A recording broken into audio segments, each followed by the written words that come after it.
It's very important, I think, especially in a community like crypto that's so driven by memes and trends and these phenomena, some of which can be very ephemeral in nature and some of which have permanence. I think it's, again, very important to develop a perspective that is uniquely yours and to behave in a way that is consistent with your perspective. Welcome to Layer Zero. Layer Zero is a podcast of unscripted conversations with the people that make up the Ethereum community. Crypto is built by code, but is composed by people, and each individual member of the crypto community has their own story to tell. Cypherpunks understood that the code they write impacts the people that use it, and Layer Zero focuses on the people behind the code, because Ethereum is people all the way down, and it always has been. Today I'm talking with Meltem Demirors, the vibes sorceress, the queen of crypto, has been in the crypto space for over 8 years now and has just so many lessons to share as to what goes on in part of every single corner of the crypto industry. Meltem is a relentless grinder. She's a super hard worker, and she's also, as I alluded to, the queen of vibes, I'd like to say. She's a big curator of experiences and vibes in the real world, which is where the crypto world is trending towards, in my opinion. And I actually didn't know that we were going to get into this subject, but we end up talking a lot about the concept of cults, of communities, of organizations with shared values, and how we are going from a world of few of these things, starting with like empires back, 1,000 years ago, going into religion, going into nation states, going into corporations, using the cult model to understand what a corporation is, to where we are now with where there's one community per token, and we have DAOs and NFT projects, and each one of these things represents, in a way, some sort of cult. And how this is, while there's a lot of people that think the word cult is negative, we don't do that. We actually kind of consider it as for what it is, which is, alignment of people around shared values, shared sets of interests. And now that there's so many tokens and so many DAOs and so many NFT projects, there's many, many different reasons to all find one's resonance with some sort of organization. We also talk about the moving from the, computer-only era of crypto to where crypto is really starting to take over in terms of social culture. We have our own language in crypto, and now that's starting to bleed out into the rest of the world. And so what does that mean for crypto culture moving forward? So I really hope you enjoyed this conversation with Meltem Demirors. She's insanely intelligent. She's one of my favorite people in this industry. And she has a lot of very unique insights about how the world works and how it relates to crypto. So I think you will learn a ton in this podcast. Let's go ahead and get right into it right after we talk about some of these fantastic sponsors that make this show possible. MakerDAO is the OG DeFi protocol. The MakerDAO produces DAI, the industry's most battle-tested and resilient stablecoin. Using Maker, you don't need to sell your collateral if you need liquidity. Instead, you can spin up a Maker vault and use your collateral to mint DAI directly. With Maker, the power to mint new money is in your hands. The Maker protocol is extremely hardened and operated by one of the most experienced DAOs in existence. They've been here since the beginning, they've seen it all, and so you can mint DAI with the assurance that your collateral is safe. Soon, Maker will be present on all chains and L2s, so minting DAI can take place on Oasis.app, Zerion, Zapper, or any other DeFi protocol that you use. Follow Maker on Twitter @MakerDAO and learn from the oldest and most resilient DAO in existence. The Layer 2 era is upon us. Ethereum's Layer 2 ecosystem is growing every day, and we need bridges to be fast and efficient in order to live a Layer 2 life. Across is the fastest, cheapest, and most secure cross-chain bridge. With Across, you don't have to worry about the long wait times or high fees to get your assets to the chain of your choice. Assets are bridged and available for use almost instantaneously. Across bridges are powered by UMA's optimistic oracle to securely transfer tokens from Layer 2 back to Ethereum. A token proposal is being deliberated as we speak in the Across forum, where community members will decide on the token distribution. You can have your part of Across's story by joining the Discord and becoming a co-founder and helping to design the fair launch of Across. If you want to bridge your assets quickly and securely, go to across.to to bridge your assets between Ethereum, Optimism, Arbitrum, or Boba networks. If you're trying to grow and preserve your crypto wealth, optimizing your taxes is just as lucrative as trying to find the next hidden gem. Alto IRA can help you invest in crypto in tax advantage ways to help you preserve your hard-earned money. Also, Crypto IRA lets you invest in more than 150 coins and tokens with all the same tax advantages of an IRA. They make it easy to fund your alternative IRA or crypto IRA via your 401k or by contributing directly from your bank account. There is no setup or account fees, and it's all you need to do to invest in crypto tax-free. Let me repeat that again. You can invest in crypto tax-free. Diversify like the pros and trade without tax headaches. Open an Alto Crypto IRA to invest in crypto tax-free. Just go to altoira.com/bankless. That's ALTOIRA.com/bankless and start investing in crypto today. What's up, Meltem? How's it going? Hey, what's up, David? Oh, nothing much. This is the earliest I've ever done a layer zero, and you are in London. How long have you been in London? So I'm here for 3 weeks. So I was in London, then Paris, because CoinShares acquired a company in Paris. So we now have a Paris office, which is really fun. Got to hang out with our French team, which is very focused on DeFi. We're going to be rolling out some really cool stuff in the next few months. And now back in London. So good times. I think your trajectory throughout crypto, I think, is interesting, and it's I think the thing that I kind of want to focus on over time. But I want to start at the very very beginning. Can you just give us the basic picture of how you got into crypto? Huh? I'm sorry, hold on.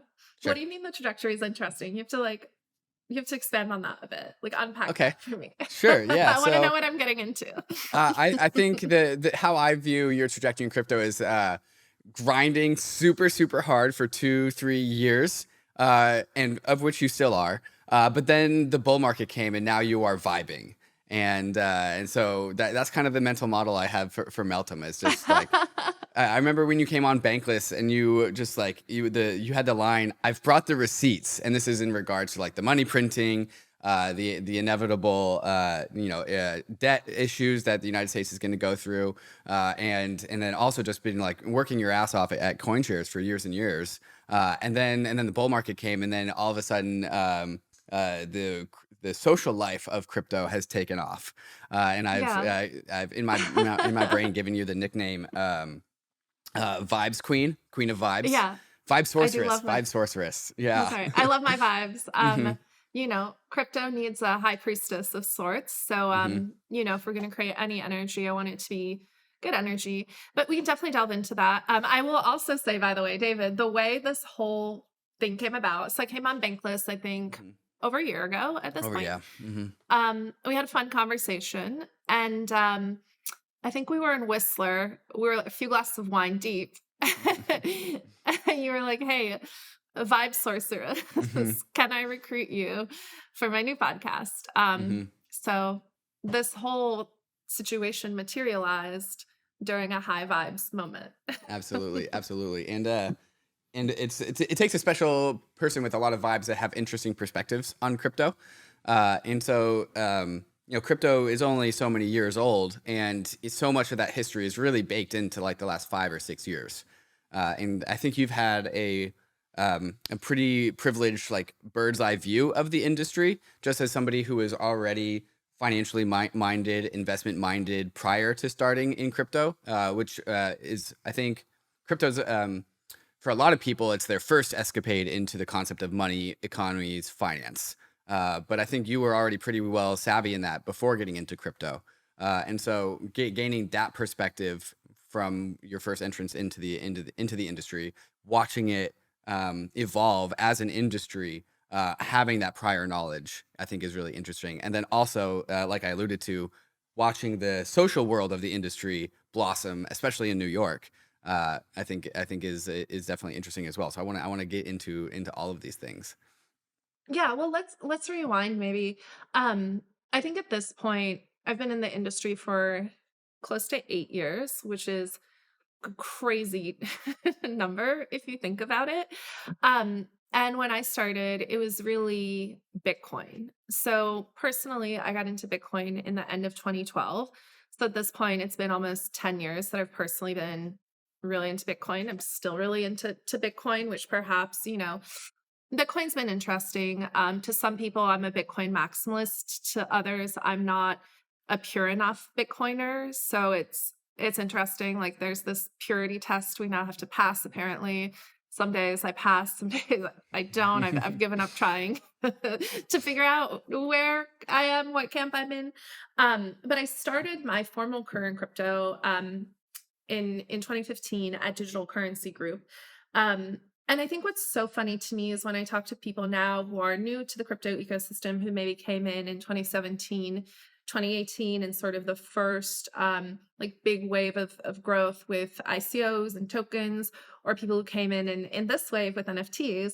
When I talk to them about 2015, 2016, 2017, Bitcoin, the block size wars, they have no idea what I'm talking about. They have no idea who I'm talking about. Even going back and talking about the DAO hack and what happened there. Like most people in crypto today, when I say slock it, right, like they can tell me who that is.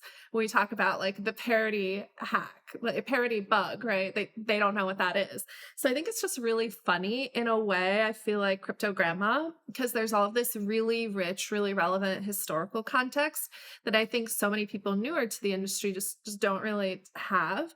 And I think having that context is so important in understanding like why we're here, how we got here.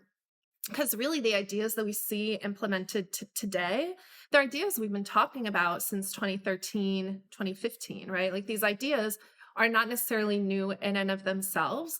What's really exciting for me is that we're finally at a point, right? Especially as an investor who's invested in these ideas and watch them fail perhaps or not really achieve their end goal. It's really cool now to see those ideas we've been talking about for so long actually being implemented and being feasible to implement, because all of the tooling and infrastructure, the sort of requisite building blocks around these ideas now exist, and also the market for these ideas exists. So yeah, it's been a long time. It's also, sometimes I feel tired. I'm not gonna lie. The last 6 months have been challenging for me personally. There's so much happening in the space. A lot of it's really exciting, but you also see the same patterns repeating, particularly with like influencers and influencer culture continuing to be part of crypto. And it brings out sort of this really gross side of the industry. We see a lot of this with NFTs, right? And we can delve into that. I'm not judging it, but it's a little bit exhausting. And sometimes I look in the mirror and I'm like, is this really what I'm here to do with my time and my energy? I'm not really always sure. Like I like to believe that what we're doing is making the world a better place. But when 40-50% of all crypto in circulation is held by centralized custodians that are effectively banks, that are subject to all of the same controls that traditional financial institutions are, I just feel like we've missed the plot maybe a little bit. So that's where I'm at personally. That's why I'm trying to lean into the vibe. I'm like sort of feeling my way through because I do think some of the aspirations we had, particularly as someone who identifies as a libertarian and a bit of like a cypherpunk, I'm not really sure we're living up to those ideals.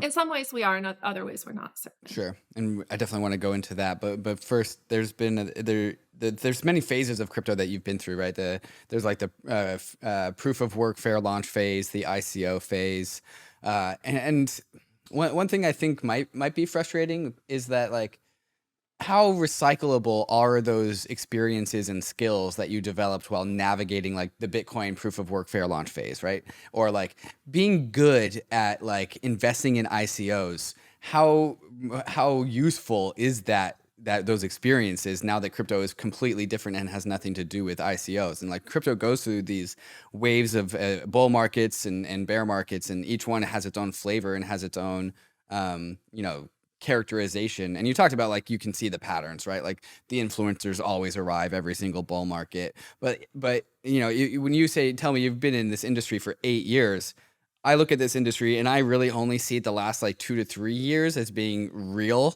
Like that's the only in the last 2 to 3 years did the use cases actually like have stickiness when it comes to actual utility for mainstream, other than like the true nature of Bitcoin and the 21 million units that that'll be forever, of course.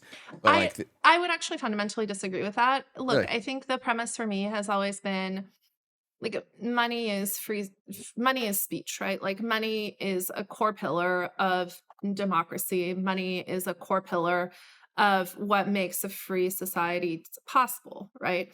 And so I think the premise of Bitcoin has remained unchanged. The value proposition of Bitcoin has remained unchanged. I see right now there's a lot of like pearl clutching around proof of work versus proof of stake. First of all, they're not substitutes. They're not even remotely close to substitutes. They accomplish two very different things, both of which are valuable and should exist. But conflating one to be equivalent to the other is like insanity. I think the whole ESG movement is complete insanity. Like, do I agree that we need to be concerned about sustainability? Absolutely. It's something I'm very concerned about and invest in. But do I think the way in which we're doing it makes sense? Like, no, absolutely not. And so I just think there are a lot of these sort of narrative violations in crypto that come up every single cycle. And there are certain things that just have remained consistently true. Like crypto, by and large, the majority of volume is still coming from market makers, large institutions. It's just that instead of the institutions being TradFi, like we thought they would be, crypto institutions have become so large and command so much capital that they're actually the largest players in this market. And I think will be the largest players actually in all markets going forward, which is kind of a scary thought. But look, I think the last 8 years have been really informative. And what I've learned does translate from cycle to cycle. And the same characters pop up time and time again. They may have different names, they may have different faces, but every cycle we have, the same sort of characters, the same personalities, the same waves, which again is not necessarily a bad thing, but I think it's interesting to observe because there is this sort of cyclical trend that occurs every 2 to 3 years in crypto. And then on top of that, there's this broader secular trend. So cyclical being short term, secular being, longer term. If we look at the 10-year trend line on Bitcoin, right, it's up and to the right. If we zoom out and look 10 years ahead for Ethereum and Web3 and other protocols and ecosystems, I think you'll see the same secular trend. I think the question is, how do you navigate those cycles, both as an investor, but also as a person, right, who has emotions and an ego. And so a lot of what I've been doing with the vibing, as you call it, is just trying to manage my mental state through this extreme volatility. Because after 8 years, it does become mentally taxing. And I do see so many people in the crypto space attach their identity and their sense of self to a company or an investment they've made that's done really well, like a protocol they got involved in, ecosystem they got involved in early on that has, changed their life. And I think that's really dangerous. Anytime you start to attach your identity to things outside of yourself, I think that's setting yourself up for disappointment inevitably. And so, it's always interesting to see in these cycles. I think right now people are going through like these waves of emotion, but so much around what we're doing in crypto is around sort of mimetic transmission, right? We're turning memes into money, but then we're also creating these cults of belonging, these cults of personality, these cults of belief, and I think that's just it's a challenging space to operate in because just as quickly as those cults can create positive momentum and like lift people up and propel an ecosystem forward, they can turn negative equally quickly. And we've seen that time and time again. So I do worry about people in this space, about their mental health. We see this every cycle. And so I do spend a lot of time managing my own mental state, keeping my own ego in check and like remembering, 90% of our success is being in the right place at the right time. And then luck is really, when preparation meets right place, right time.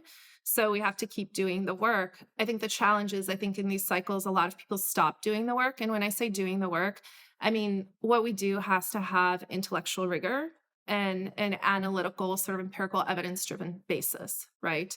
At the end of the day, like the world is filled with observable phenomena, and it's our role to observe those phenomena, right? And to attempt to understand relationships between different factors and use that to inform our thinking, our investing, our approach to what we do. It influences our ability to be successful, whatever our aim is, whether that's developing and shipping a successful L1 or running an investment fund or creating a successful NFT ecosystem. Like there isn't a certain amount of work that has to be done.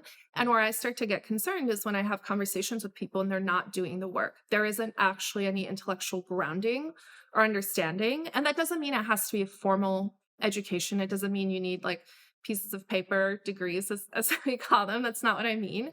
But there has to be sort of a analytical, intellectually driven approach to what you're doing.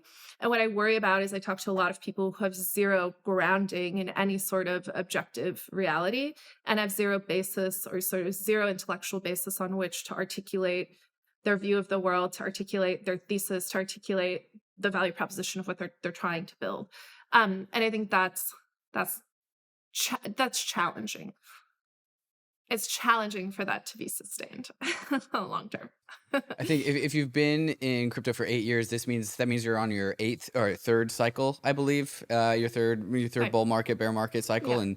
And you talked about how separating your identity from like a blockchain or separating your identity from the company that you work for is probably helps you navigate that. And removing yourselves from perhaps from the ebbs and flows of a bull and bear market allows you to maintain some sort of sanity. But also at the same time, I think that's the less frequent case for people in the industry. Like most people come in with some particular route. They came in through Bitcoin, they came in through Ethereum, they came in Yeah. through NFTs, and then that's their brand, that's their thing.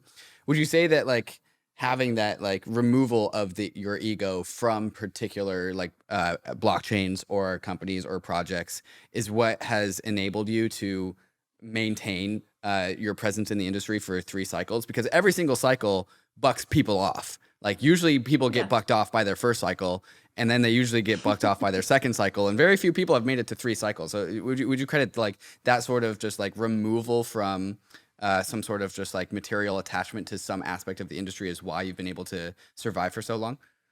Yeah, I think that's one important component of it. And to be very fair, I did make that mistake myself. I attached my identity like very much to what we built at DCG. And at the end of the day, that wasn't my company. And that became very clear to me.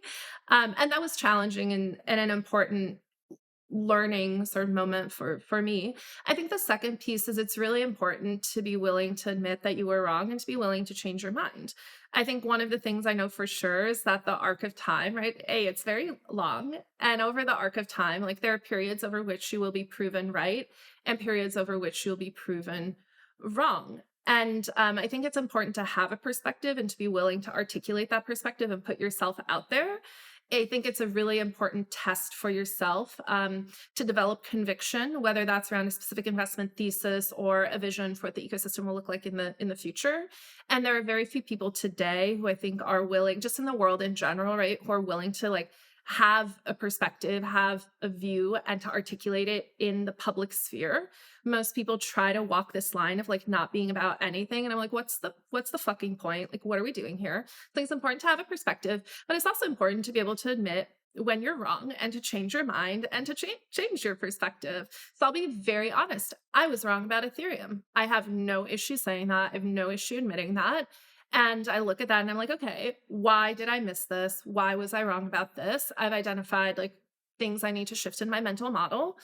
And I think a big one is just being intellectually flexible. And as you're presented with evidence and data, right? Change your worldview. Like no one's going to be 100% right about everything. If you were, that would be a very sad world to live in. But I think, develop perspective. Don't be afraid to articulate that perspective. Putting that perspective out there is like a magnet. It attracts like-minded people to you, and also people who are going to challenge your view. Right. And I love it when people challenge my view because it forces me to re-examine my thinking. Sometimes the data they bring or the evidence they bring is relevant and changes my mind. Sometimes it doesn't. But even being able to have the conversation without getting emotionally heated about it is like an important sign that you've been able to detach your identity from your perspectives, and then allowing yourself the grace of being like, okay, you were wrong about this. And it's okay to be wrong. I've been wrong about many things. I've also been right about many things. And so being able to adapt and I think to change your perspective and then not being afraid to articulate that in the public sphere, I think is a huge part of why some people, I think, continue to grow and evolve with the industry, and others maybe don't because they get very locked into a very specific vision. It becomes a core part of their identity, and then they have challenges evolving beyond that because their whole personality is tied up in this very specific worldview, right? And I think in some ways Bitcoin has become that way. Like, there's a whole cohort of people out there who believe that Bitcoin exists in isolation and exists in this echo chamber. And I'm like, that's, just looking at the evidence out there, I think that worldview is no longer one that is necessarily like supported by the evidence around you. And I think for a lot of people, we saw this recently actually with the BSV community, right? People don't even know, probably people who listen to this probably don't even know what BSV is. So I'll We just don't talk about BSV a lot. Okay. So maybe I'll just take a moment and articulate like what's happened here, because I think it's a helpful illustrative point. So Bitcoin block size wars, Bitcoin basically split into two. And I kind of think of it like the schism that happened in the church, right? Where you had the Catholic Church, Henry VIII wanted to divorce his wife. So he like branched off, and the Protestant church became a thing. So you had this schism, right? Like between Catholics and Protestants. And I'm not a history buff, so I'm probably overly simplifying, but effectively there was a schism in Christianity, and there are now two dominant branches who had similar beliefs, but the implementation of those beliefs was different, right? So Bitcoin, same thing, two cohorts of people, fundamental agreement on sort of white paper, differences in vision. So there is Bitcoin, Bitcoin Cash, and then this thing emerged called BSV, or Bitcoin Satoshi's vision, which was all about making Bitcoin. I'm not sure. I wish I was joking. It was highly relevant at the time. And BSV, or Bitcoin Satoshi's vision, was all about Bitcoin for payments and like really big block size and lots of blocks, so you could do a lot of payments. There was a whole community of people who sort of went off in this direction where like, this is Satoshi's original vision. We need to build BSV, put all their cash, sold all their Bitcoin, sold all of the other forks of Bitcoin, went hard into BSV, and BSV basically fell off a cliff. And I think for those people, one of them, like last month came out, he was like, I went so hard, like emotionally, psychologically, financially into BSV. It's ruined my life. It's ruined my family's life. Like, I don't know how I'm going to recover from this. And it was really sad in a way, but people get, I think, trapped in these mental models or these views of themselves that are very narrowly defined by a specific ideology they had at a specific point in time. Like, the world is not a static place. The world is a very dynamic, ever-evolving place. Change is the only constant. So, I feel bad for people who feel trapped in whatever identity they create around themselves. And it'll be interesting to see, honestly, what happens with like a lot of the NFT influencers we see, whose domain expertise and whose relevance is like limited to pumping specific NFT collections. They're paid to pump. Again, not a criticism. That's a business model for sure. That'd be interesting to see like what they pivot to next, and are they able to move beyond NFTs, or do they sort of stay in this narrowly defined thing that's become their identity? But, I certainly don't think, 10,000 PFP collections are the path forward for NFTs. Mhm. You said you were wrong about Ethereum, and there was a moment in time in the crypto industry where Ethereum was like, from what I've gathered, I wasn't here at this point in time, from what I gathered, Ethereum was like the contrarian bet. And so I'm wondering, like, when you say you were wrong about Ethereum, were you wrong about Ethereum because you had your own independent internal beliefs about it that were wrong, or was it like the climate and the environment of the whole entire industry at the time that you were a part of that really like guided what you believed about Ethereum? Because if during the phase of 2014 to 2016, part of crypto, when Ethereum was really getting off the ground, it was basically Bitcoiners, and Bitcoiners generally don't really like Ethereum. So how can you like parse apart how much was like your belief and how much was like the general entire belief of the industry? Are those like separate? No, I think those are one and the same. And again, I think at that point in time, I was still, so the firm I was at, DCG, was very anti-Ethereum, a very pro-Ethereum classic, which is like, looking back, was a preposterous perspective. Yeah. So part of it was the firm I was at, part of it was the industry itself, the community of people. And honestly, I think the other piece was I was still so focused on Bitcoin because there was so much happening with Bitcoin at the time that I didn't really dedicate a ton of time to Ethereum. I will say in 2017, I started spending more time on Ethereum. I started investing in Ethereum, luckily. So, you know, that worked out okay. But I think the the group of Bitcoiners that like are Bitcoin only and no Ethereum, I actually think that's a very vocal minority, like extremely vocal, but I do think that is a growing minority. And honestly, I do worry at this point about Bitcoin's culture. I think there are elements of Bitcoin's culture that are extremely unappealing and are extremely concerning to me as a longtime Bitcoiner and someone who really does believe in like Bitcoin's very unique value proposition as not just store of value, but a medium of exchange and a layer for public blockchain innovation.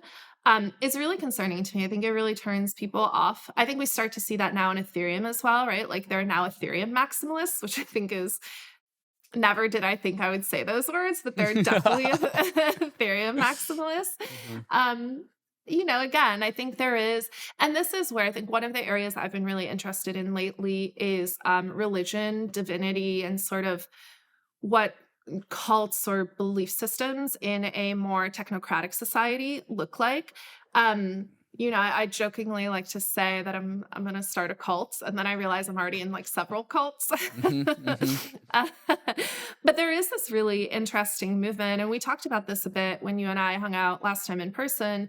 Like the largest spiritual movement in the world isn't an organized religion; it's the spiritual but not religious movement. Around 40% of Americans belong to this. They identify as spiritual but not religious. But this affiliation, it doesn't have any formal identity. It's not organized. I think for a lot of people who are spiritual but not religious, for a lot of people who don't have uh, a specific sort of spiritual practice they prescribe to, crypto actually has become a form of spirituality, which sounds a little bit crazy.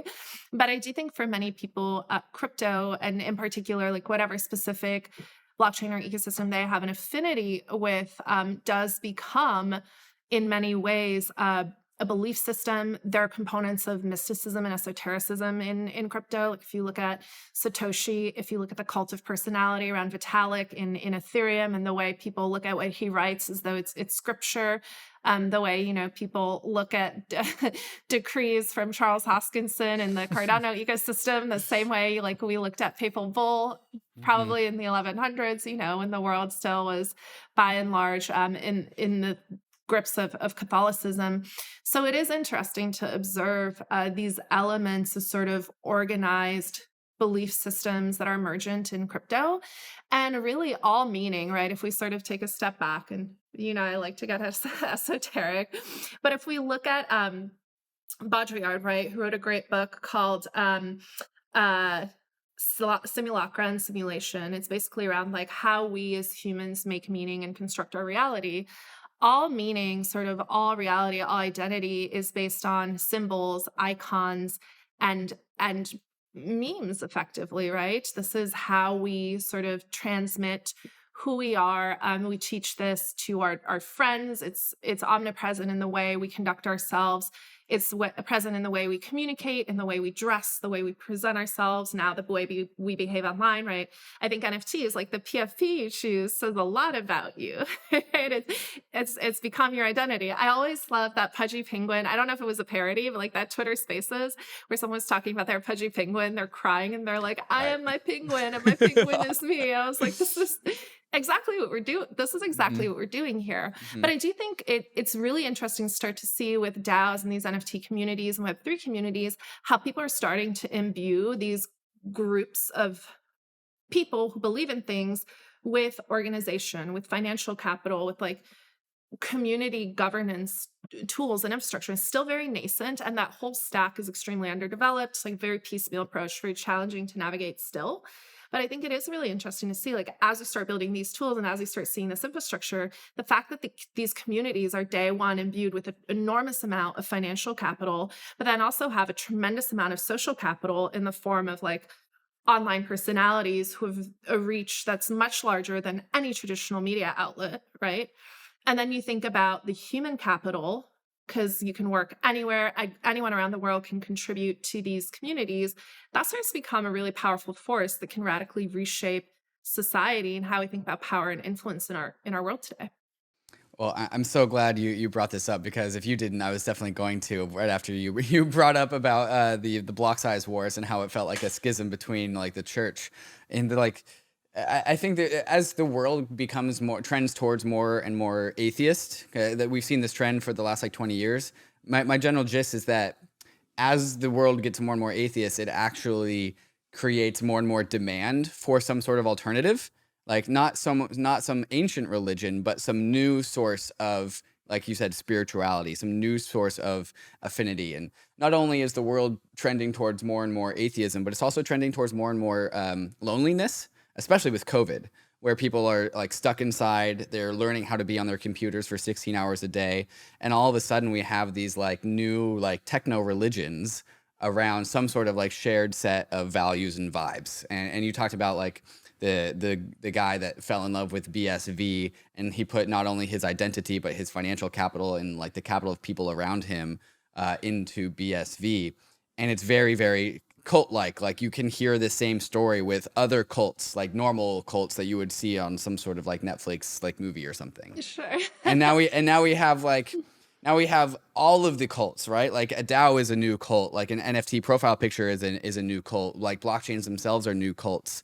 And like rendering yourself immune from the in a pull of one of these things is really, really hard. And like I find myself in it as well. Like, I kind of really align with the particular values of Ethereum, and I can't really figure out how to get my headspace out of that, just because none of the other cults I found out there resonate with me all that much. And so I find myself very, very comfy in this particular flavor of spiritualism, which is the values that I see embodied by Ethereum. And I'm wondering what you think, what you see as like the long-term trajectory of this thing. Is this like part of just like the bootstrapping of this industry, or is this kind of the new status quo moving forward into the digital age? Okay, so what I think is really interesting, right? When we talk about cults in this sense, I'm not just talking about crypto, right? If we look at the top 10 companies in the world by market capitalization, right? The largest companies, and I do think companies are incredibly powerful. I think brands are incredibly powerful.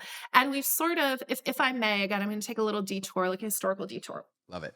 If we look at what defined power, right, and where influence came from, it used to be that influence came from empire, right? And these were monastic, legacy-driven empires, right? And typically they were patriarchies, right? So we had the age of empires. Then emerged organized religion. We saw the age of a new empire, the age of religion, right? Where the church was the most powerful entity.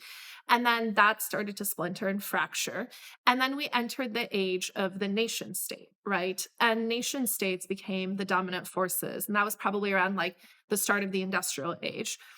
Then in the mid 90s, after World War II, right, and we saw the splintering of nation states, we started to see the emergence of corporation states, right? And this new, more savage form of worship, which was capitalism. And if we look at where we are today, we still live in the world of the corporation state, but something new is emerging. We can see it and we can feel it.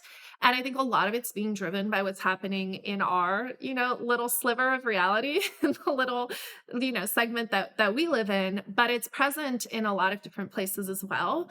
And this new age, like we're sort of in the age of the influencer, but we've moved beyond that into the age of these increasingly small and specific communities that congregate both online and in real life. But like these little pockets of society that used to be difficult to find are now becoming the norm and becoming very mainstream. And I think QAnon was a part of that, right? Like that whole thing was insane from the outside, but to people who are in it, like for them, it was very real and it grew very quickly and it was very powerful.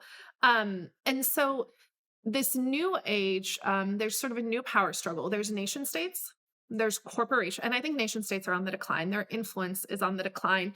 Their relevance is really on the decline. And what we're seeing is like these grasps for power from an institution that realizes that it is no longer really relevant at all. Corporation states still highly relevant. And I did this interesting analysis where I looked at the top 10 companies by market capitalization. So I'm just going to run through them. Apple. Does Apple have cult status? Yes or no? Certainly. Yeah. 100% does. Yeah. Right? So Apple is a cult. I'm surrounded by Apple products right now. Yeah. I'm in the cult of Apple as well. But even going to their stores, right? It feels like you're going to church. Like there's a religious element to it. It's like sparse, it's clean, it's very specific aesthetic. Apple, cult. Second largest company, Saudi Aramco. Cult status, company itself low, oil high, right? Our world runs on oil. Microsoft. It's a company that is tapping into the power of the cult, which is the resource. Exactly. Yes. Microsoft, third largest. Cult status. Weaker than Apple, kind of a shitty cult, but still a cult. But for worker bees and knowledge workers, right? For people who work in corporate America, right? Life. Yep. They live their life inside of Microsoft Office and inside of Windows. Still the largest OS in the world. Crazy, but true. Cult of Microsoft is strong. Alphabet / Google, cult. Amazon, cult. Tesla, definitely a cult. Berkshire Hathaway, 100% absolutely a cult. People go on a pilgrimage to the middle of nowhere, to Omaha, Nebraska, to pay homage to their Lord and Savior, Warren Buffett. Like Berkshire Hathaway is the craziest cult I've probably ever seen. It's a finance cult, like wild. NVIDIA, not a cult yet, but powers cults because all cults, all metaverses need GPUs for rendering. And that's the game NVIDIA's in. I would say that AMD, which is NVIDIA's competitor, definitely a cult. There's cult following behind AMD's. Yeah, we stand for Lisa Su. She's a baddie. Yes. Sadly, AMD is not in the top 10 yet. Meta, definitely a cult, but I think Meta is one of those companies that's a really crappy cult, right? Like it's a cult in the sense that people love to hate Facebook, which is really fascinating. Yet we still use Facebook products every day. Also a platform for other cults. Fantastic. Absolutely true. Correct. And then last is TSMC. Again, semiconductors, it's the input that you need to have a successful online cult. Okay, so all of these top companies in the world, right, have an element of cult status or affiliated with things that have cult status. And then lastly, if we look at what we're doing in crypto, like we are effectively developing communities that act like cults. And I think the way you described it before, it's not necessarily atheism. I actually think it's slightly different. It's, what is it called? You're not atheist, you're agnostic. Sorry. It means that you haven't chosen a specific belief system, but you believe in spirituality. I think atheist is someone like my dad, who's a scientist, and he's like, I only believe things if they're like mathematically verifiable. And maybe in a way, Bitcoiners are the atheists of the crypto space. They're like your weird atheist uncle. Isn't that a cult of a different form though? Absolutely. It's a cult of science. Yes, it's a cult of irrationality, which in and of itself like has been perverted, right? The cult of science, the cult of knowledge has been perverted into something completely dysfunctional, as we see with like modern academia. But we're creating these like really interesting communities and they're becoming increasingly esoteric, right? Bitcoin, large community, Ethereum, large community, like top 50 coins by market cap, large communities. But there are some long tail coins out there that have like really, there's a whole Dash community out there. I don't know if people remember Dash. There's a whole, I'm showing my crypto age, crypto grandma over here talking about BSV Dash. You can talk about Dash masternodes. Like there is a whole community of Dash loyalists out there. It's crazy. So there are these really interesting behaviors that are emerging. And again, I think what's going to be really powerful is as we move out of this age of nation states, out of this age of corporation states and unbridled capitalism into this age of capital imbued with purpose and community, what will that look like is the question I'm really interested in, really excited about. So I'm going to be giving a series of, I'm doing research right now. So if anyone has anything they want to share, I'm reading a lot of Marshall Lujan. obviously. But all recommendations are welcome. If anyone wants to riff on the topic, drop me a DM on Twitter. Happy to do that. I'm going to be giving a series of talks over the next few months, starting in June, on the topic, and then hosting a workshop in the summer and in the fall on it, and then hopefully be doing some more writing about it. But I'm excited about the future of cults, tooling, infrastructure that we can utilize to help people build cults and communities in an open source manner and make them interoperable. But imagine if we could have these small pockets of people that congregate in physical space, that pool and share resources, right? That use all of this open source tooling and infrastructure to manage their local communities, both physically and digitally. And that these small sects or cells are then interoperable and communicate and transact with one another because they're on the same underlying infrastructure, which is public blockchain. Like, all of a sudden, what you start to see is the emergence of this really powerful sort of organic organism that's almost mycelial in nature, where you have these individual hubs or cells that have their own unique belief system or their own unique values, but there's universal sort of compatibility in this broader network. I think that is incredibly powerful socially. I think that's incredibly powerful economically. And I think that is what we're starting to see. It's not unique to just crypto, and crypto is not the only tool in our toolkit, but I think it's an important component of what the future might look like as people start to dissociate their identity from where they were born, what passport they hold, the religion they belong to or their parents belong to, what they do for an occupation, what products they consume, right? We no longer identify ourselves that way at all. Like, when's the last time you went to a crypto event and you knew anyone's nationality or anyone's religion? We just don't talk about it. So that's what's really exciting to me. There's like this really big shift that's underway. We're not talking about it. And so what if we were to give it an identity? What if we were to sort of put more structure around it? What would that enable people to do? I don't know, but we're going to find out.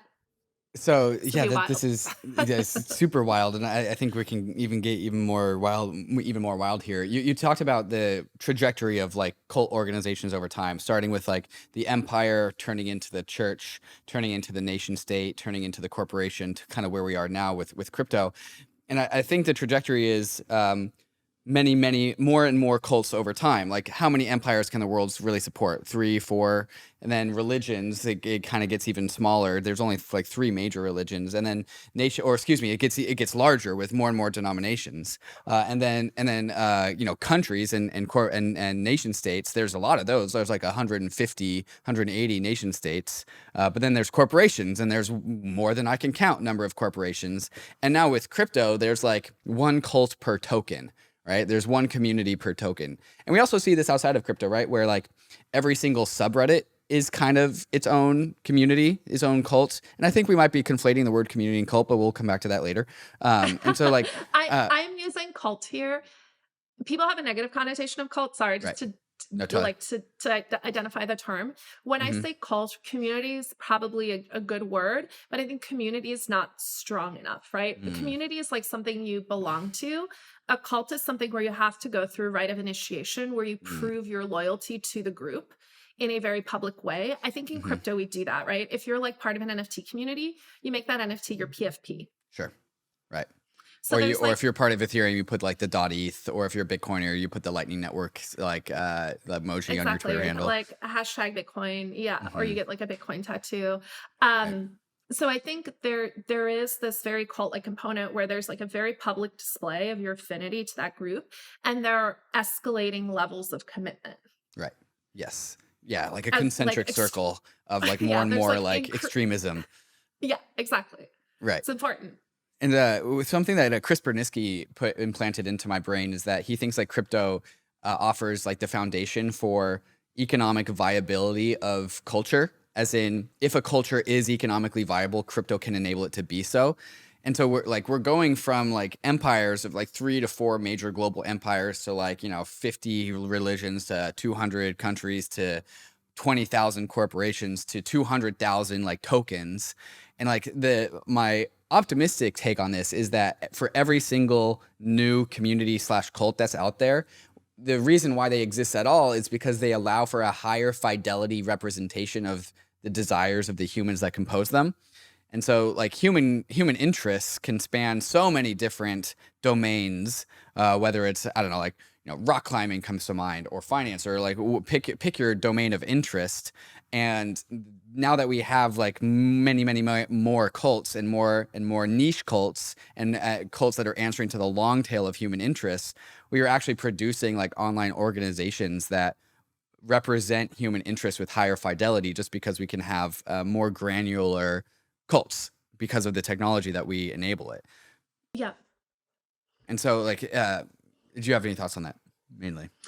Yeah, I like that concept. I think the only thing I struggle with, and again, it's probably a syntax thing, Mm. is what does culture mean? Like to me, culture is kind of challenging to define or disambiguate from religion in a way. And again, here I think the challenge is like language is so tricky Mm-hmm. because we're trying to use language that we haven't yet created to describe something Right. that we all feel and sense, but like putting the words to that feeling is difficult.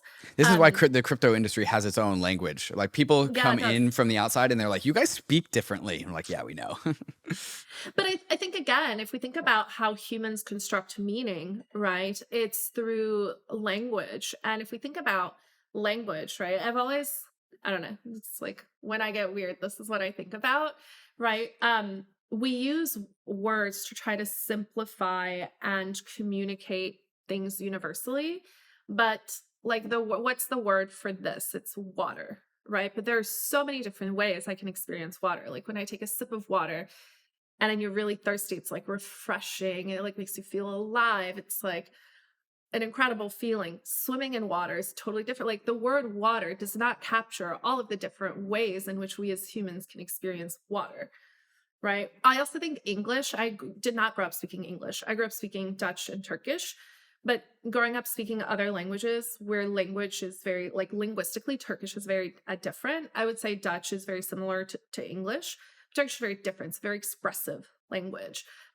Language is really limiting, right? Because we have these very seemingly simple words that describe radically different feelings and emotions, right? That's why I like languages where there are like multiple words for the same thing, but describe the different ways you can experience that thing. I'm like, this is what we need.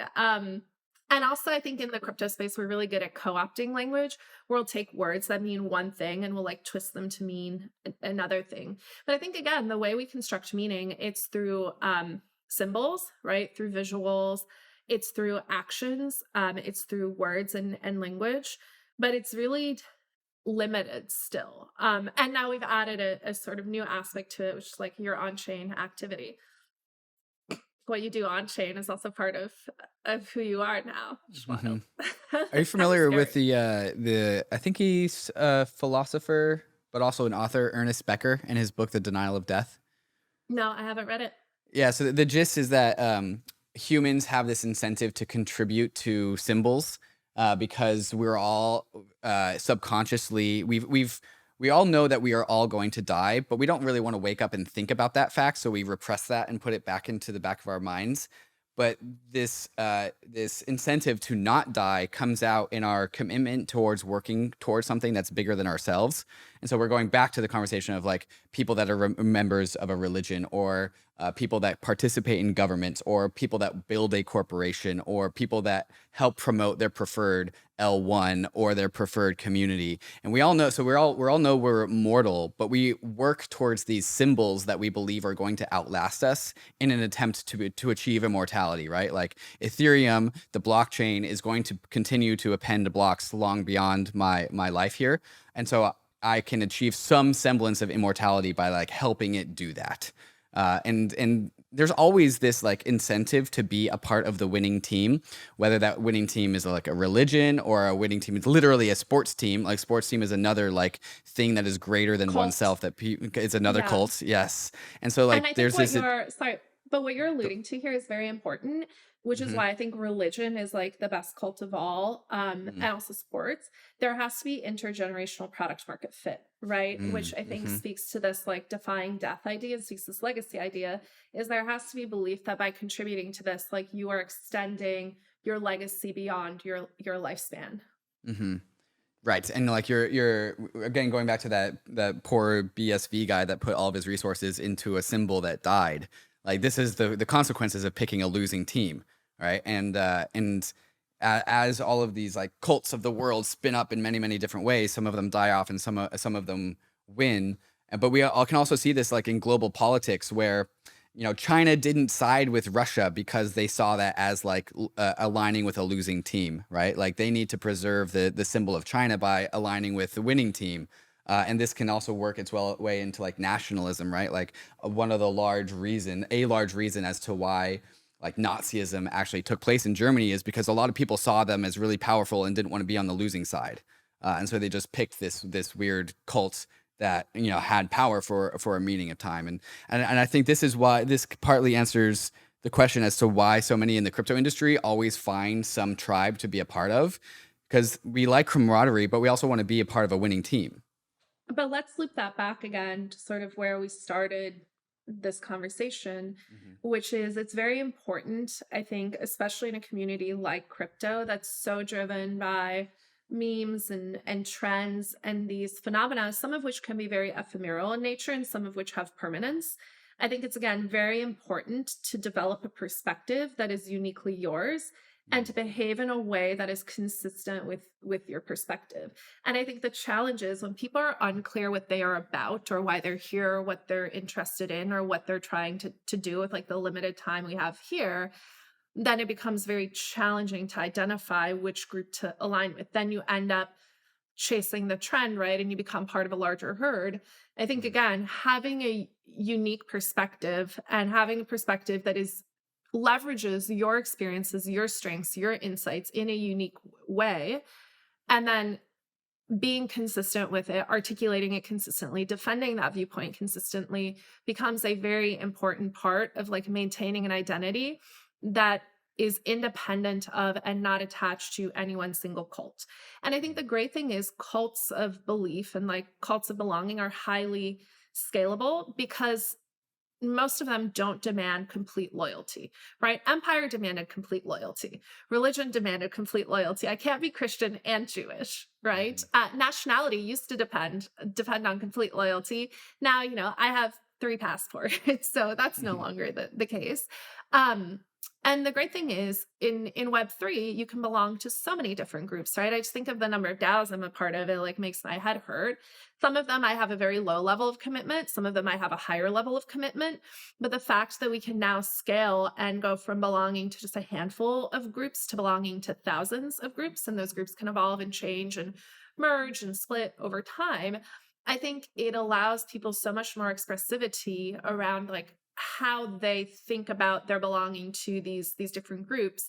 And maybe the next age is the age of cults and everything becomes a cult. I'm in the cult of Apple. I'm in the cult of Bitcoin. I'm definitely in the cult of oil. I'm in the cult of semiconductors.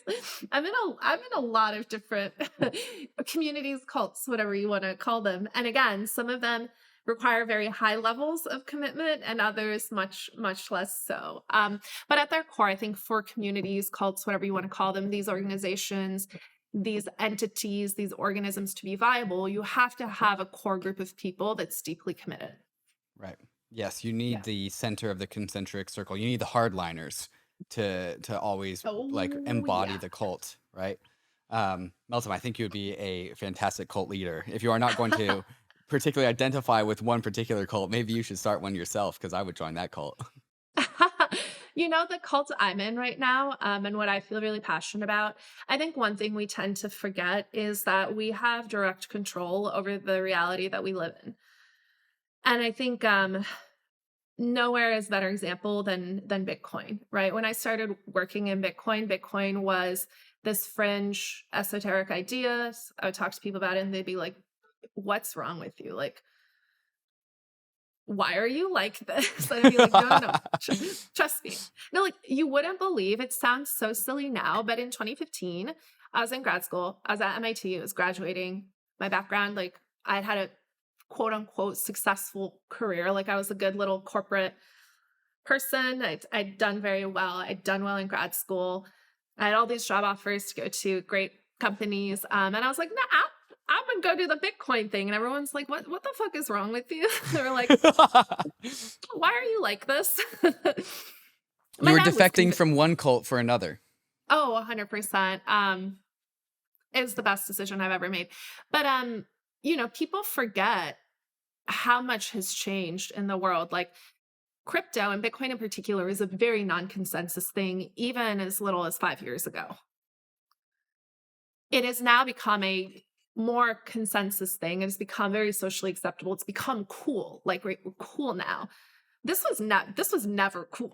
What I say is not cool. Like I would go to events. I remember I went to my 1-year grad school reunion and everyone was like, do not talk to her. She works in Bitcoin. She's weird. She's going to talk to you about Bitcoin. So One people of forget. us. People forget how much has changed, which I think is interesting. But we do very much influence and create the reality we live in. So the reality I lived in 7 years ago, Bitcoin was not a part of that reality. The reality I live in now, what we've done with the hundreds of thousands of people who've worked on Bitcoin, worked in Bitcoin, and been out there, like putting their names, their faces, their reputations on the line and going out there and advocating for Bitcoin, educating about Bitcoin, talking about Bitcoin. Bitcoin is now a globally recognized asset. It is held by some of the world's largest financial institutions who now trade in it. Like it has crossed the chasm, in my view, from a cultural, financial, sort of technology perspective. It has crossed the chasm. We made that reality. It didn't happen magically. There was a group of people who dedicated a lot of their time and energy into making that reality. And we did Pushed the that. boulder up the hill. Exactly. We're doing the same thing now with other elements of what's happening in crypto, Web3. But we are directly responsible for the experience that we have of reality. And there are people who accept reality as it is. And there are people who envision different reality and then work to make it happen. And there's a great book, speaking of books, since you recommended a great one for me. It's called Finite and Infinite Games by James Cars. Yep. And it's basically about this philosophy, right? We're in a finite game. There is a specific objective, and your mission is to reach the objective at any cost, and then the game ends. In an infinite game, there's no objective other than to keep playing the game. And so as you play, the game evolves. Your role in the game evolves, right? And the idea is there's sort of these like levels of awareness in the game that you move through. And to me, the one thing I keep thinking about is like the objective for me is to get as close as I can to creating the reality that I want to live in and that I want other people to live in. And what I love about crypto is that as an industry, I do think that we are inherently optimistic. We're inherently optimistic about human nature, as we see from like the very flawed designs that we implement. We're inherently optimistic about human nature. We're inherently optimistic about what people can achieve if they work together. We're inherently optimistic about our ability to impact reality and the trajectory of the world, right? And we have to be. And so I'm actually really excited about getting people to believe in their own power and their own ability to change the trajectory of the future, but also to change their own experience of reality. And so when we talk about vibes, right? And like, I like throwing these fun, interesting events that bring a weird mix of people together. It's like, we need to remind people that magic is real. When I say magic, I don't mean like woo-woo magic. I mean these transcendental like moments where you feel just an amazing connection to a room full of total strangers. Mm-hmm. And you can feel this on Twitter Spaces. You can feel this at a conference. You feel this at a rave. You can feel this at a show. There are a lot of different ways that we as humans like create these experiences. But I think in crypto, sometimes what's lacking, we get so like in the weeds and like the technical details. We get so obsessed with our own little tribe that we forget as a whole, like our objective is to convince other people. Like the core selling point of Bitcoin was never like, hey, buy Bitcoin because it's going to make you rich. The core premise of Bitcoin was like, get involved in Bitcoin because we can change the trajectory of the future to not be so grim and fucked up. Mm-hmm. And so I think we just sometimes have to remind ourselves that there's like a bigger sort of unified objective, no matter what little tribe or sect of crypto you belong to. Like we all are sort of aligned in this idea that we can change the trajectory of the future. We can bend the arc of reality. We may not necessarily all agree on what that should look like, but just the belief that we can do that is incredibly powerful. And I think we need to remind ourselves of that. Sounds crazy. No, I mean, maybe to the listener, but not to me. I'm definitely on board this train. The Brave browser is the user-first browser for the Web3 internet, with over 50 million monthly active users. Control your digital footprint with built-in privacy and ad blocking. Inside the Brave browser, you'll find the Brave Wallet, the first secure crypto wallet built natively inside of a Web3 crypto browser. Web3 is freedom from big tech and Wall Street, more control and better privacy. But there's a weak point in Web3, your crypto wallet. The Brave Wallet is different. Brave Wallet is built natively inside the Brave browser, no extension required, which gives the Brave Wallet an extra level of security versus other wallets. With the Brave Wallet, you can buy, store, send, and swap your crypto assets, and you can even manage your NFTs and connect to other wallets and DeFi apps, all from the security of the best privacy browser on the market. Whether you're new to crypto or a seasoned pro, it's time to switch to the Brave wallet. Download Brave at brave.com/bankless and click the wallet icon to get started. Arbitrum is an Ethereum Layer 2 scaling solution that's going to completely change how we use DeFi and NFTs. Over 300 projects have already deployed to Arbitrum, and the DeFi and NFT ecosystems are growing rapidly. Some of the coolest and newest NFT collections have chosen Arbitrum as their home, all the while DeFi protocols continue to see increased usage and liquidity. Using Arbitrum has never been easier, especially with the ability to deposit directly into Arbitrum through all the exchanges, including Binance, FTX, Huobi, and Crypto.com. Once inside, you'll notice Arbitrum increases Ethereum speed by orders of magnitude for a fraction of the cost of the average gas fee. If you're a developer who wants low gas fees and instant transactions for your users, visit arbitrum.io/developer to start building your dApp on Arbitrum. If you're a degen, many of your favorite dApps on Ethereum are already on Arbitrum, with many moving over every day. Go to bridge.arbitrum.io now to start bridging over your ETH and other tokens in order to experience DeFi and NFTs in the way it was always meant to be: fast, cheap, secure, and friction-free.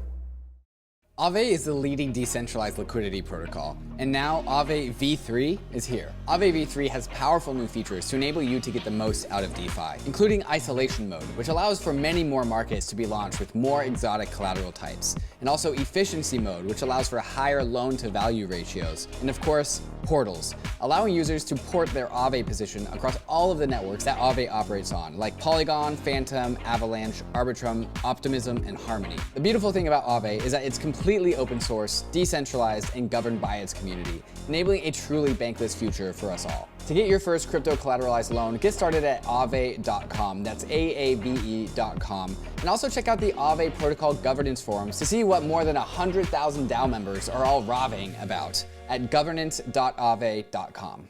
Meltem, as you've gone through the ebbs and flows of the crypto industry, you've been here for 8 years. I've been here for like four or five.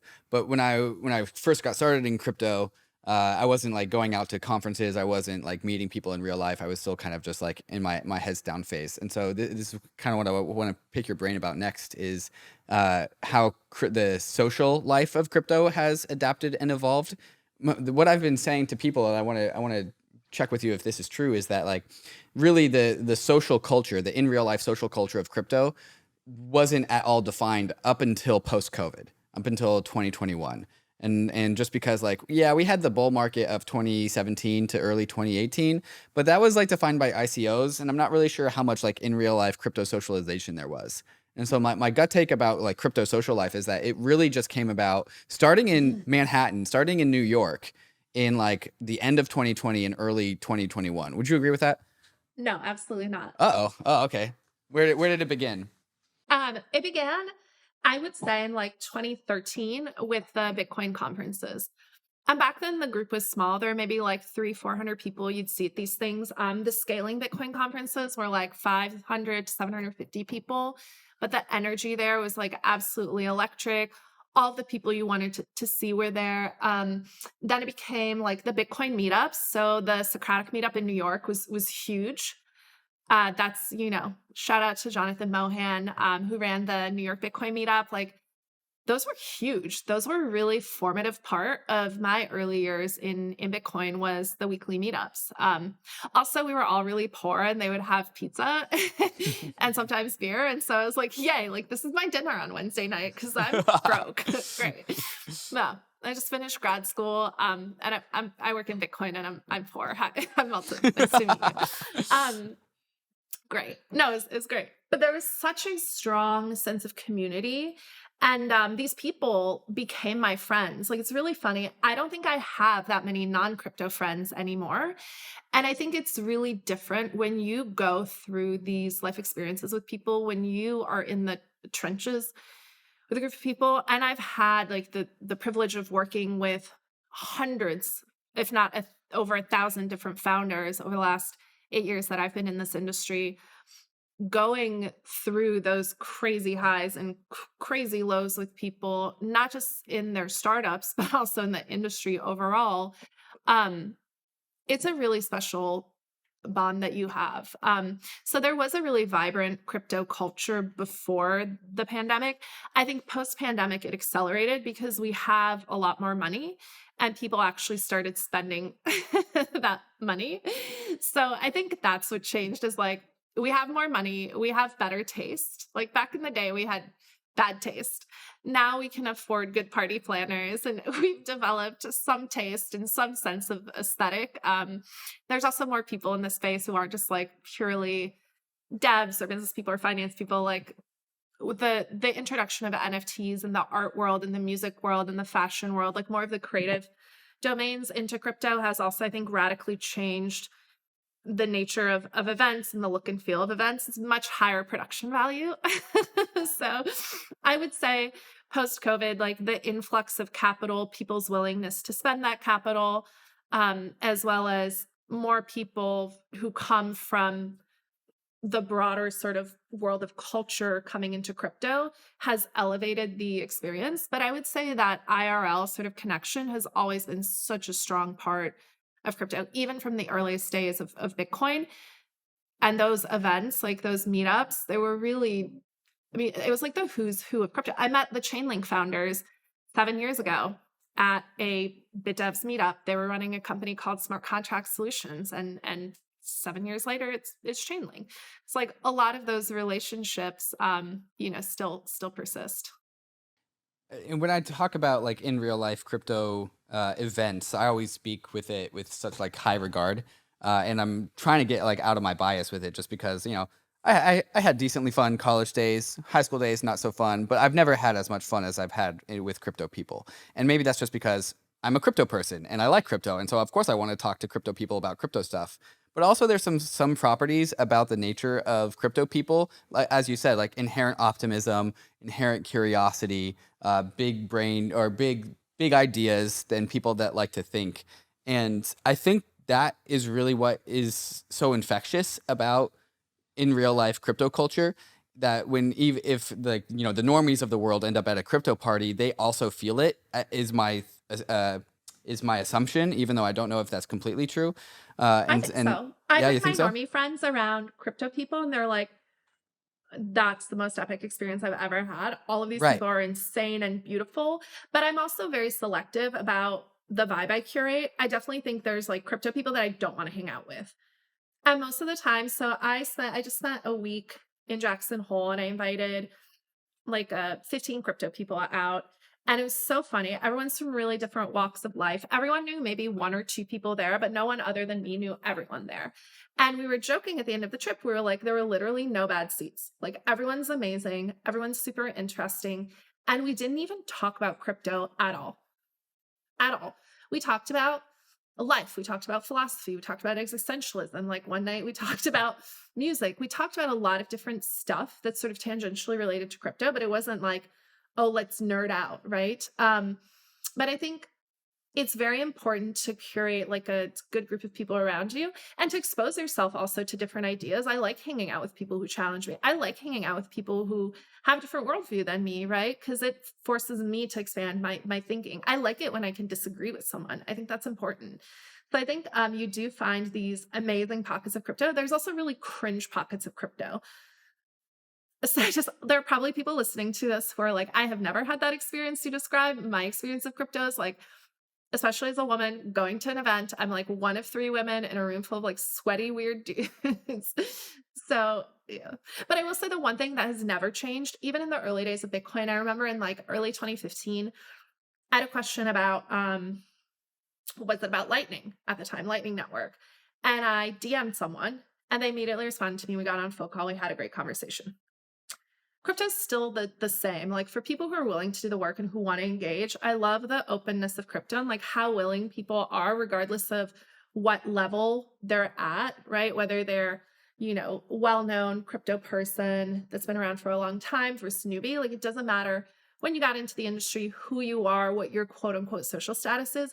I do think there's like really incredible willingness of people to engage with each other, which I just absolutely love and I think is really unique to the space. I see it disappearing a bit with like these mega funds and the corporatization of crypto, which makes me sad. But I do love that aspect of crypto culture, and I hope that continues to persist. Yeah, yeah, certainly. That's definitely something that I felt, and I think is missed by a lot of the newcomers that come into this industry. Something that I really value in this crypto industry is when you come into crypto and you start learning about it. As soon as you start to get your bearings, and as soon as your questions turn from bad questions to good questions, like the difference between like the entrance level of crypto and like the top of crypto, if we envision this thing as a hierarchy, it's actually not that much of a hierarchy. Like the distance between the bottom and the top is actually really collapsed, at least in comparison to like the traditional world, the traditional TradFi world, where like climbing the social structures of like Hollywood or New York or whatever social structures of the world is a grind. And sometimes you can spend your whole life and not really get anywhere. But in crypto, like it's really easy to tell, are you here for the right reasons? Are you a good person? Like crypto is very like strips away the clothes from the emperor, right? Like it makes everyone kind of come in, just like lose their ego, and it makes everything really transparent. And so like if you are a person of the appropriate vibe, and it becomes really easy to identify that amongst other people. And so like climbing up like the social ladder of crypto, there's only like 4 or 5 rungs you have to climb before you're at the top, because crypto is like still so in its early days. Would you agree with all that? Yeah. I mean, and I think just we're all just trying to catch a vibe at the end of the day. Yeah. This is why like curating a vibe is really important. Like, but again, curating a vibe requires figuring out what you're about. Mm-hmm. Mm-hmm. Right. And it Totally. requires you having the confidence and like the ability to detach from your ego. I do interact with a lot of people in this industry who are like easily triggered and they're easily upset and they're very delicate, and you sort of have to tiptoe around them and their ego. And like, I can't with that. I'm like, just let it go. So one Let it thing go. I'm looking forward to in which I think is coming is like crypto people are inherently innovators, right? Like we all like to think and tinker, and it's like, hey, does it have to be this way? It could be this way instead. And now that crypto has become insanely social with like NFTs and NFTs have really unlocked a part of the social culture around crypto that we've never had before. I'm what I'm starting to see is crypto people kind of getting tired with the classic hire a DJ, find a club, put the DJ in the club, invite all the crypto people, and have an party. And I think people are starting to think about like, how can we innovate on parties? Like how can we innovate at the social layer? How can we innovate in to have like more vibes? Like let's not just throw like-minded people into the same room together. Let's actually like curate an experience. Yeah, go for it. Here's the thing. Here's what I can't stand about NFT events. You go to NFT events, and I'm guilty of doing this. I've done this myself. You go to an NFT event, and it's like a bunch of screens with people's PFPs on them, and then like bad lighting, bad music, bad drinks. I'm like, let's do anything else. Yeah. I think some crypto events do a really good job. I've actually not been going to as many conferences lately just because I find the conferences really tiring, and like I don't understand people who want to have meetings at a conference. Like I'm exhausted, I'm overwhelmed. I don't want to sit for 30 minutes and talk about business because I'm not going to be able to focus. Like this is not a productive place to have a meeting. If you want to actually have a productive meeting, like let's just do a call or like have a meeting in the city that we both live in. But like This don't is ask conference for an time. Yeah. yeah, but like I don't know. People are like, oh yeah, let's go to this conference and like have hours of meetings with people. I'm like, wow, that makes no sense to me. Right. That like defeats the purpose of going to a conference, which the whole point of going to an IRL event is to increase serendipity, right? Like, or to Mm-hmm. increase the probability of serendipitous meetings. It's like, why are you sitting in a meeting room for Right. hours on end with people that you already know and already have a relationship with, when you could be out like meeting a high volume of people very rapidly in a very compressed Mhm. window of time. Mhm. So if you ever try to have a meeting with me at a conference, respectfully, no, thank you. Mhm. Because it's not productive. Like, why did I go to the Right. conference to sit in a Right. meeting room and talk to people I already know? It Right. doesn't We can make achieve these goals elsewhere. it's just not productive. But I've actually Mhm. stopped going to so many conferences. What I've started doing is going to smaller events. I love these like weekend long, couple of days, week long events. I've hosted a couple of them where I just bring a bunch of people I really like or I'm really interested in together, and we all shove ourselves into a container and we just vibe and see what comes out the other end. You and I went on a trip like this, right? Mhm. Mhm. We were just like, Mhm. we vibed for a couple of days. It was super fun. Mhm. It was great. And some And I fantastic things came out of that weekend, including this podcast. Exactly. But also, we would have never had that level of intimacy, that level of discussion, and that level of friendship, like at a party or at a conference. So I do think we need to invest in relationships. And we also need to be very specific about like who you want to have relationships with, right? Because you can't have a relationship with everyone. So it's like, who do you want to spend time with? In what container? What do you want to get out of that time? For me, I don't necessarily need to have a specific objective, but having sort of a theme, right? So I want to do these workshops around the future of religion and what divinity looks like in a technology driven society. Um, and that'll be sort of the overarching theme. But you create a container, you get people together in it, and then you see what unfolds. You add a little bit of structure to it, but not a lot. And I think that's to me far more interesting, far more exciting. Meltem, as a veteran of the industry, as crypto grandma, what advice do you have for the youngsters in the space who are coming in for their first or second year? Like what's really useful for you? Yeah, look, it doesn't matter. My firm belief is like, it doesn't matter whether you're an hour into crypto or 10 years into crypto. Like, everyone is equally deserving of being here, of being a part of this. So it doesn't really matter. There are a lot of people who've been in crypto a very long time who have no goddamn sense, who I would not take advice from. And there are a lot of people who are like very new to crypto who have a lot to offer. So I think your tenure in the space is not indicative at all of like anything. You're equally capable, I think, of making contributions and playing a meaningful role, regardless of when you got into the space. So that should never deter people. Sometimes people are like, "Oh my god, I'm so new, like I don't know anything." I'm like, first of all, you know more than like most people because you're here. And number two, it doesn't matter, like whatever. My advice, honestly, the biggest thing is like figure out what you're about, be about something. Don't do this thing that so many crypto people do where you're about absolutely fucking nothing. Be about something, like figure out what it is, be about something, and then talk about it. Like, so many people are observers. Do something. Buying a coin is not doing something. Like, do something. Literally do anything. Do something. Do something that other people aren't doing. Is that the No, it doesn't matter if other people are doing it. Do something. Like, put some skin in the game, make some commitment. And then the second piece is like, be willing to be wrong. I think a lot of people are afraid to be about something and to publicly articulate it because they're afraid of being wrong. You are going to be wrong about many things. You're going to be right about many things. It doesn't matter. The only thing that matters is that you're still playing the game. But if you never get in the game, you can't play the game. So, like, do something, be about something, and then talk about it. Talk about it with your friends. Talk about it with people on the internet. Um, you know, lurking is one way to do it, but I don't know, get involved. There's a lot to be done, and who knows what might happen if you like take that first step and what that might turn into.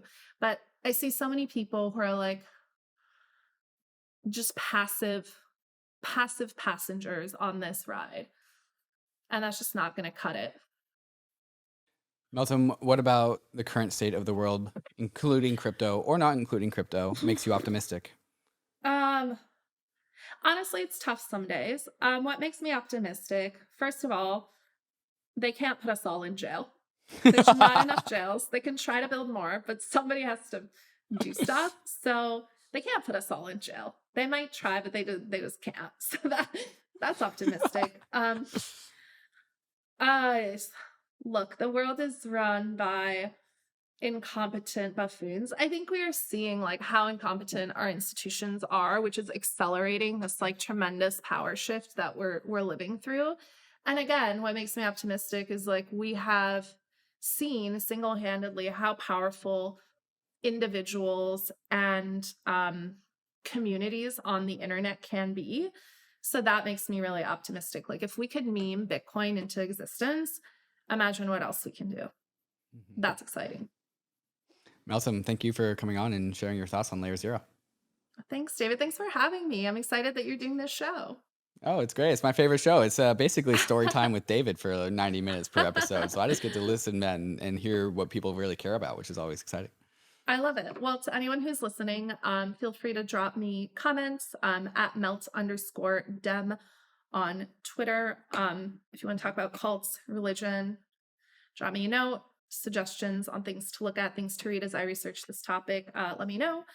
And then looking forward again to like writing a bit more on this topic. I've been slacking a bit on the research side lately, so I'm excited to get back to it. I have a few potential bangers coming up. Oh gosh, well, I'm waiting with bated breath, and we will put all of those links in the show notes when the time comes. Meltem, thank you once again. Thanks, David. Cheers. Hey, we hope you enjoyed the video. If you did, head over to Bankless HQ right now to develop your crypto investing skills and learn how to free yourself from banks and gain your financial independence. We recommend joining our daily newsletter, podcast, and community as a Bankless Premium subscriber to get the most out of your Bankless experience. You'll get access to our market analysis, our alpha leaks, and exclusive content, and even the Bankless token for airdrops, raffles, and unlocks. If you're interested in crypto, the Bankless community is where you want to be. Click the link in the description to become a Bankless Premium subscriber today. Also, don't forget to subscribe to the channel for in-depth interviews with industry leaders, Ask Me Anythings, and weekly roll-ups where we summarize the week in crypto and other fantastic content. Thanks everyone for watching and being on the journey as we build out the Bankless Nation.